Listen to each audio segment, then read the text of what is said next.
living life, everyday, late at night, not okay, all I want, and I pray.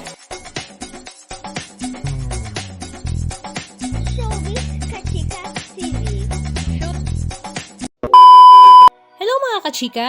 Last 2 days nga June 29, 2025 ay ginanap nga ang Hijos de Davao or Sons of Davao na taon-taon nga ay ginaganap sa Davao City at dinadaluhan nga ng mga prominenteng pamilya or alta na taga Davao.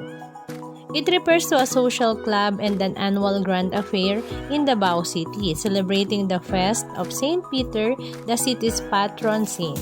The event brings together descendants of the founding families and aim to preserve the city's heritage and culture. At isa na nga sa dumalo ang mag-asawang Anton Lagdameo at Don Solweta kasama nga ang kanilang dalawang anak na si Aisha at Jacob. At ayon nga sa latest post ni Miss Don Solweta, huge congratulations to the Hijos de Davao on celebrating their 61st year anniversary last June 29, 2025. As always, it was a lively evening seeing old friends in the community. Congratulations to all the organizers, especially my good pals and in-laws.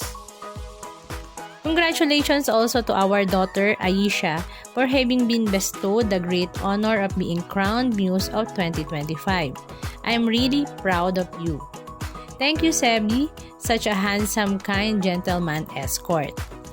At dahil ang unika iha nga ni Miss Don Solweta at Anton Lagdameo na si Aisha ang crowned Muse for 2025, kaya naman talagang napakaganda nito at nagniningning ang kanyang aura na ang lahat nga ang ng mga netizens ay napakomment na mukhang nagmana nga daw talaga si Aisha sa kanyang mama na si Miss Don Solweta.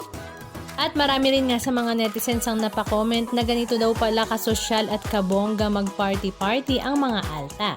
Halika at panoorin natin.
Anong masasabi nyo mga kachika? Just comment down below. And please don't forget to subscribe.